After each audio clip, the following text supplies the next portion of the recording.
L'évangile d'aujourd'hui, dans l'intention de l'Église, c'est de nous centrer sur le séjour de Jésus au désert. Mais vous avez pu remarquer que ce séjour de Jésus au désert est mis en relation très étroite avec son baptême qui vient de se passer. Et ce séjour débouche tout de suite sur le début de son ministère. Le passage de Jésus dans le désert est comme une espèce d'entre-deux. D'ailleurs, il faut peut-être souligner que cet événement est un peu spécial, car il n'a pas eu de témoin. Déjà au baptême de Jésus, bien sûr, Jean et Jésus étaient face à face. Mais l'Évangile nous dit que Jean Baptiste n'a pas entendu la voix qui venait du ciel. Et il n'a pas vu le ciel se déchirer et la colombe descendre et reposer d'une certaine manière sur Jésus. Il n'a pas entendu cette voix qui disait « Tu es mon fils bien-aimé et tu as toute ma faveur ». Et de même, il n'y a pas eu de témoin au séjour de Jésus dans le désert. Alors nous pouvons peut-être nous poser la question, mais comment l'évangéliste a-t-il su tout cela? En essayant de comprendre un peu ce que Marc veut nous faire méditer, peut-être aurons-nous un peu plus tard comme une espèce de réponse. D'abord, je reviens sur ce baptême de Jésus et sur la voix qu'il entend, la voix divine que Jésus entend venant du ciel. Cette voix divine, elle lui confirme qu'il est le Fils bien-aimé et qu'il a toutes les faveurs de Dieu. Et ces faveurs de Dieu, alors, elles se retrouvent d'une manière tout à fait précise dans un texte du prophète Isaïe qui continue de la manière suivante. Mon élu, celui qui a toute ma faveur, eh bien, il ne brisera pas le roseau froissé et il n'éteindra pas la mèche qui brûle encore, ou qui fume encore.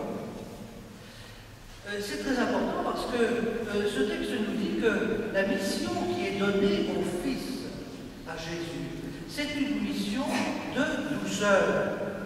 Et cette douceur, elle correspond à l'image de l'Esprit qui apparaît au-dessus de Jésus. La colombe, en effet, dans toute la Bible, c'est l'animal de la douceur, de la perfection, le profil parfait de la colombe, la douceur, l'harmonie.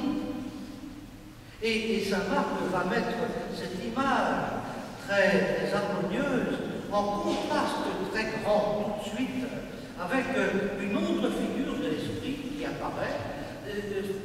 Aussitôt, dit le texte, Jésus fut poussé dans le désert. Il faudrait dire il fut projeté dans le désert. C'est comme si l'Esprit, cette fois-ci, se présentait comme un violent enfant qui, sans demander l'avis de Jésus, le pousse au désert.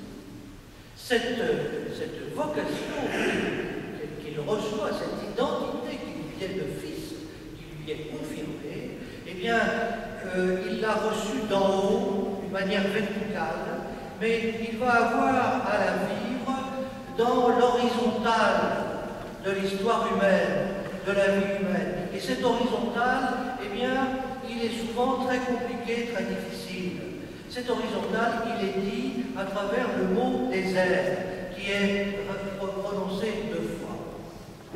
Le désert, dans la Bible, c'est l'aspect rugueux, difficile, incompréhensible, parfois désespérant de notre vie humaine. Et c'est à travers cela que nous devons faire notre chemin. La vie, certainement, dans la vie de chacun d'entre nous, il y a eu des moments de désert, des moments où le sens paraissait complètement s'échapper, où rien, où tout paraissait perdu, où il n'y avait plus l'avenir. Eh bien, le désert pour Jésus, c'est ça. C'est-à-dire que le Père lui dit, oui, tu es le Fils, mais tu vas devoir vivre cette vocation de douceur, de fraternité entre les hommes. Tu vas devoir oser la fraternité, je crois que c'est là, hein, oser la fraternité en traversant l'humanité si compliquée dans laquelle je t'envoie. On parle donc de la verticalité à l'horizontalité. Et le texte est très concis, 40 jours. 40 jours, vous savez, c'est pas 39 plus 1. C'est un nombre symbolique. Un nombre symbolique. Peut-être que l'origine, c'est, vous savez, il faut 20 ans pour qu'un enfant devienne adulte et devienne à son tour père. Et l'enfant qu'il a mis au monde, il va falloir encore 20 ans hein, pour qu'il devienne père à son tour. C'est la transmission d'une génération à l'autre. Hein. C'est la vie humaine dans la durée. Hein. Et dans la durée de la vie humaine, eh bien, nous avons ces deux situations tout à fait fondamentales à vivre, la paternité et la filiation. Nous sommes bien dans ce que Jésus est en train de vivre d'une certaine manière et qui rejoint tout à fait ce que nous vivons. Et 40 jours, eh bien, c'est le chiffre de la vie humaine. C'est comme un modèle réduit, ces 40 jours, de ce que Jésus aura à vivre pendant tout son ministère. Et qu'est-ce qu'il va faire pendant ces 40 jours? Eh bien, il va essayer de voir comment il va pouvoir réaliser cette vocation de douceur, d'annonce d'un Dieu bon et qui veut l'harmonie, qui veut la fraternité au milieu d'une humanité tellement rugueuse et parfois tellement méchante. Et il la connaît, cette humanité, parce qu'il a 30 ans. Et donc, il a travaillé de ses mains, il sait ce que c'est que d'être obligé de nourrir une famille. Et il a étudié la Bible, il a été à la synagogue, et il sait aussi le poids de la loi dans le peuple d'Israël, et le poids appuyé qui est celui des interprètes de la loi qui en rajoutent toujours dans les obligations, les interdits, etc. Il sait tout ça. Et il sait aussi le poids de l'occupation romaine et de la collaboration que les Romains trouvent dans la... Donc, avant de commencer son ministère, il s'arrête et il doit se demander dans ce désert comment il va pouvoir le traverser avec sa propre vocation. Vous savez, nous avons été habitués à entendre une présentation de Jésus qui privilégiait sa divinité. Jésus, on ne peut pas être chrétien si on conçoit que Jésus est bon. Et bien, c'est pas ça la foi chrétienne. La foi chrétienne, c'est Jésus, vrai Dieu et vrai homme. Les deux ensemble. Et ce moment du désert est très important pour nous rappeler l'humanité de Jésus. L'humanité avec sa fragilité et le fait que tout ne lui a pas été donné à l'avance, il ne savait pas tout. Il a dû élaborer ses décisions, il a dû essayer de comprendre, il a dû essayer de faire que sa propre volonté humaine coïncide avec ce qu'il avait compris de la volonté divine pour réaliser sa vocation. Nous avons de la peine à entendre ça et il faut pourtant que nous l'entendions parce que c'est à travers ses propres fragilités humaines, l'aléatoire de sa vie, l'inattendu dont parlent les évangiles, qu'il va réaliser sa mission. Comme nous osons la fraternité, nous allons entendre les merveilles de Dieu parmi nous, quelquefois toutes petites, mais qui rayonnent. Hein. Et nous allons aussi parler de nos fragilités. Eh bien, quand nous parlerons de nos fragilités, nous rejoindrons les propres fragilités qui a réalisé sa mission, non pas malgré ses fragilités, mais à travers ses fragilités. Nous avons toujours envie, parce que nous n'aimons pas voir ça, de mettre ça dehors, en dehors de nous. Mais non, c'est dans nos fragilités que nous devons avancer. Et donc, c'est pour nous très important de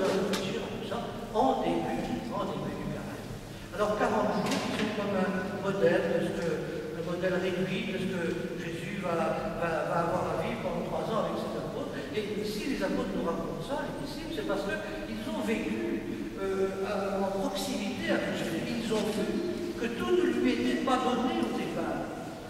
Et qu'à certains moments, il a dû résister contre des choses, même contre ses apôtres. Alors, il est question de Satan ici. Oui, il était avec Satan parce que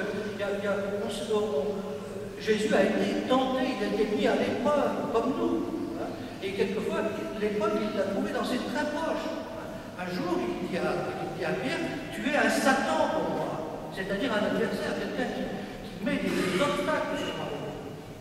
Donc, ça nous aide à comprendre le travail intérieur que Jésus a fait pendant cette période de 40 jours qui le préparait à sa mission. Ça va, on parle après des animaux, des bêtes sauvages. Alors, on va s'imaginer peut-être que Jésus était avec les bêtes sauvages. Le texte ne dit pas si il était obligé de se battre avec les bêtes sauvages, si au contraire il les apprivoisait. On ne va pas répondre à cette question, parce que dans la Bible, la bête sauvage, les bêtes sauvages, représentent d'abord tout ce qui, en nous tire vers le bas, vers la bête, vers la bestialité. Les choses qui nous habitent, ces fantasmes, ces pulsions, ces projets insensés que nous reprenons sans cesse. C'est ça les animaux, les bêtes sauvages qui nous habitent. Et nous devons nous humaniser en essayant de les d'apprivoiser nos propres peurs, nos propres pulsions, nos propres fantasmes. Pas de les effacer, pas forcément de les contrer, parce que quelquefois elles nous envahissent malgré nous. Les apprivoiser, faire que ces énergies négatives deviennent positives pour les mettre au service. Et c'est un grand travail, et Jésus a commencé ce travail pour lui-même avant de le faire au milieu des hommes. Donc, les bêtes sauvages avec qui Jésus se bat, c'est ses propres tentations, ses propres pulsions, comme pour faire qu'il veut réussir, alors il va utiliser tous les moyens, et bien non. Parce que tous les moyens ne sont pas compatibles avec le témoignage de douceur et d'harmonie et de fraternité qu'il est chargé de porter au milieu des hommes. Et donc il doit choisir des bons moyens. Et continuellement, ce sera ça. Les apôtres ont vécu ça avec nous. Les anges et les anges le savent. Les anges le savaient que au temps de Jésus, s'était développé une théologie des anges très importante. On donnait des noms, il y avait des hiérarchies, etc. On imaginait que Dieu avait créé dans l'invisible, pour supporter le cosmos si merveilleux, des énergies pour que tout ça marche. Et on n'était pas toujours sûr que ces anges qui étaient chargés de faire marcher le cosmos étaient toujours obéissants, et qu'il y avait peut-être du désordre dans le ciel.